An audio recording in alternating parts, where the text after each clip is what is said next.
So as you all know, my name is Kara Judea Al-Khadaf, and I'm the author of Zazu Dreams, Between the Scarab and the Dung Beetle, a cautionary fable for the Anthropocene era. Zazu Dreams is a tale of decolonization and climate justice in the vein... Ooh, that just skipped through. It did? Oh, no, I'm sorry. No, it didn't. Sorry about that. In the vein of My Dinner with Andre and Le Petit Prince, The Little Prince, Zazu, the main character, a Sephardic Arab Jewish boy, shares his adventurous dreams with his best friend, an African-American Ashkenazi Jewish boy named Ari. In his dreams, Zazu and his Malamute husky traverse the globe on a humpback whale, crossing both temporal dimensions and international borders. Past, present, and future overlap through phantasmagorical encounters with historical heroes such as Spinoza, and Spinoza's over here, Rachel Carson, Harriet Tubman, here's Harriet Tubman, and Doña Gracia Nazi. This right here. Oh, sorry. Sorry, yeah, right here. And Ibn Sina. With 21st century villains like Nestle, Merck, Exxon, so Nestle's here, as you can see, Merck, Exxon, and Monsanto. Big pharma, big oil, and agribusiness giants that stock the planet.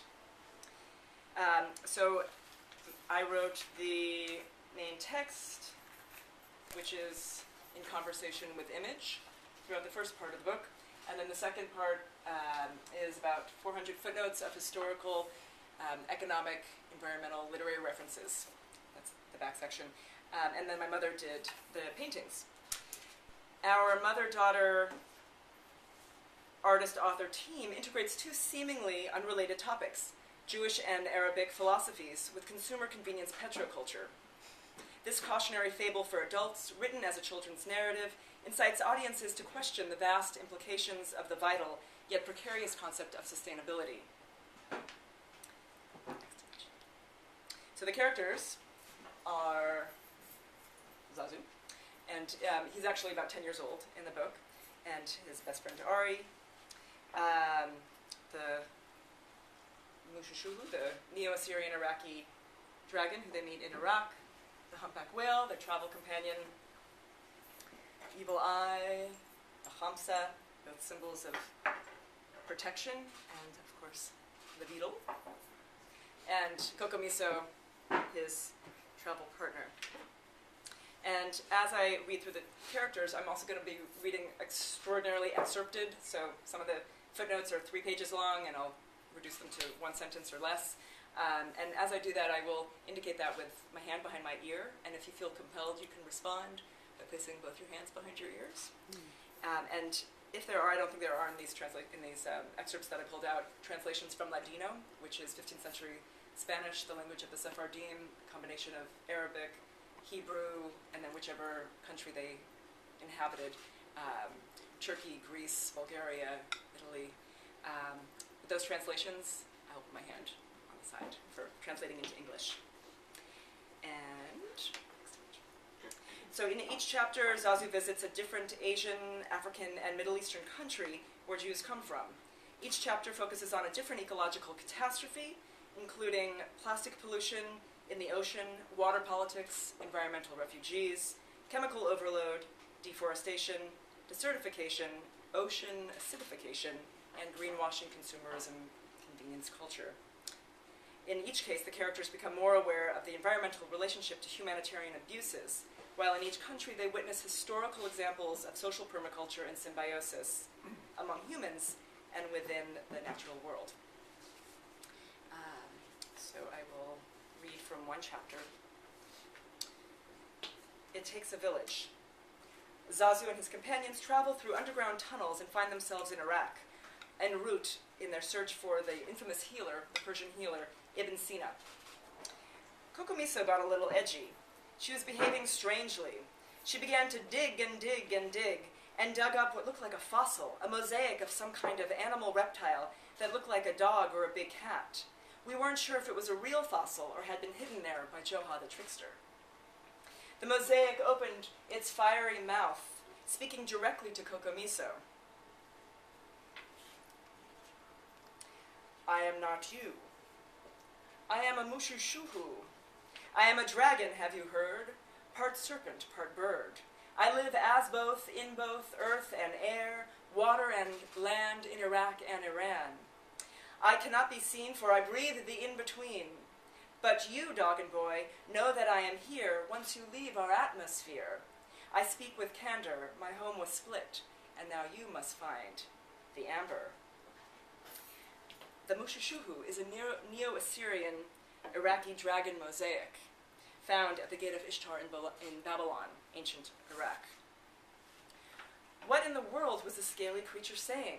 Were the Mushushuhu's words like Ladino rhyming songs? Footnote.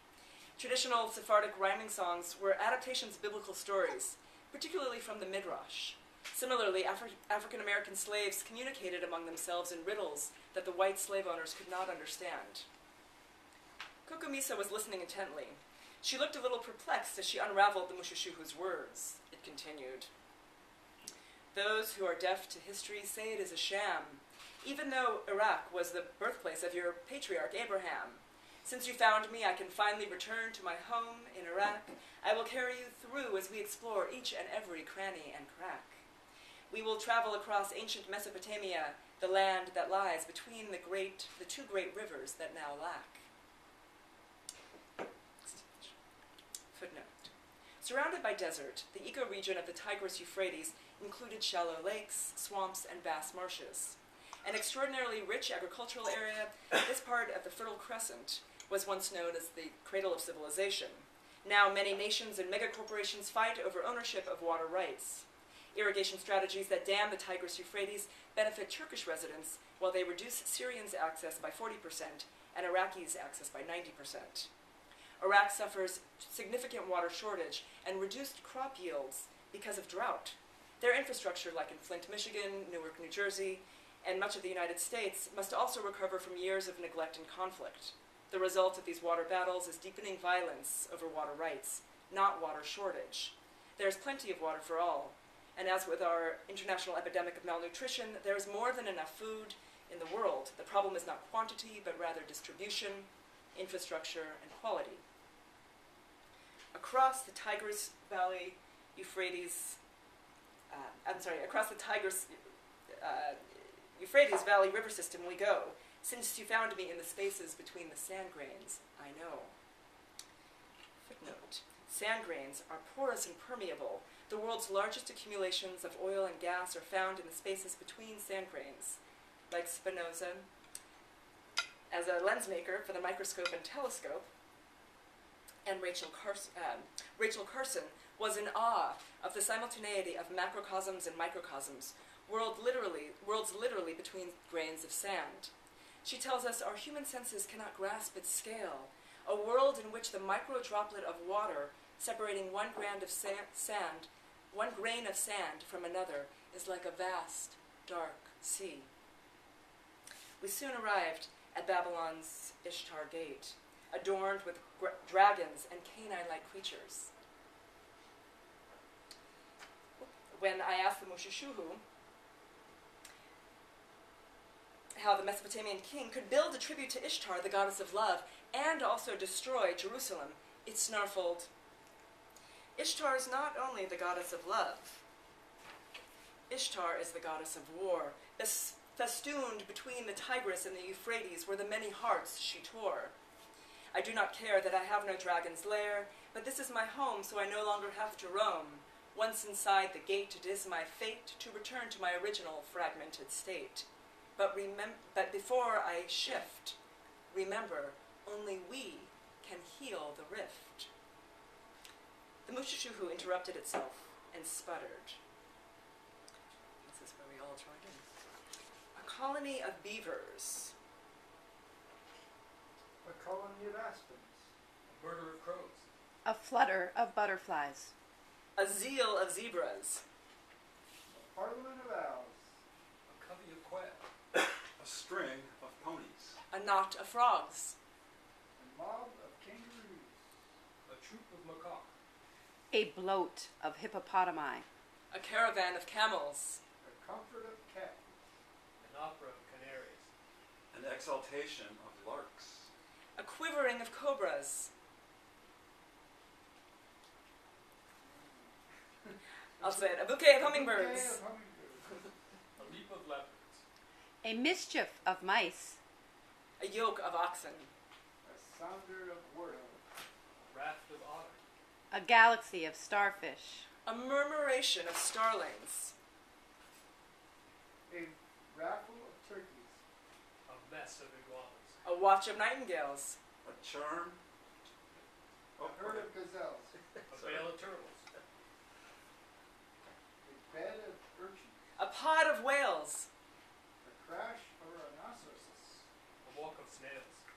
A nest of vipers. A whoop of baboons. An embarrassment of pandas. An aurora of polar bears. A shiver of sharks. An ostentation of peacocks. A wake of vultures.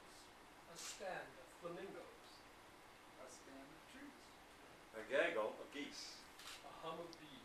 A streak of tigers. A smack of jellyfish. A brood of beetles. A team of ducks. A school of fish.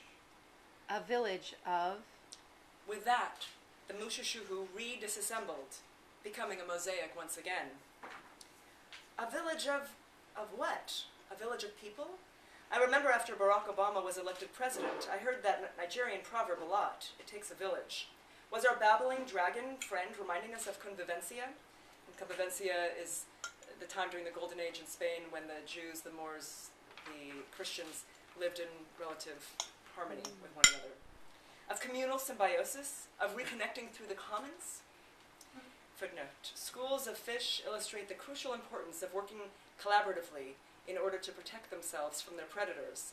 They swim together in a tight group, making eating any one of them much more difficult than if they were on their own. Collectively, they increase their chances of living. And then I have music, and then that's it. I'll just give you a little taste. How do I get out of here?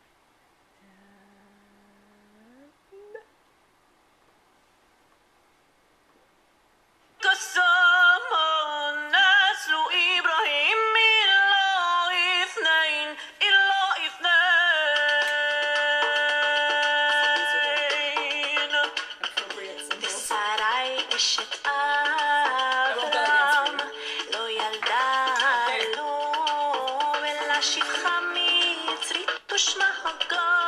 So this is Galit Darshati, who's an Iraqi Jewish singer in New York City, and we're going to be collaborating on the adaptation for Zazu Dreams to musical stage production, and then we're also working on a feature-length animation for Zazu Dreams. Wow. So that's it, and I have copies for sale, which I'm happy to autograph, and if you have any thoughts about adaptation from this kind of text to screen or stage, I'd love to hear. Great.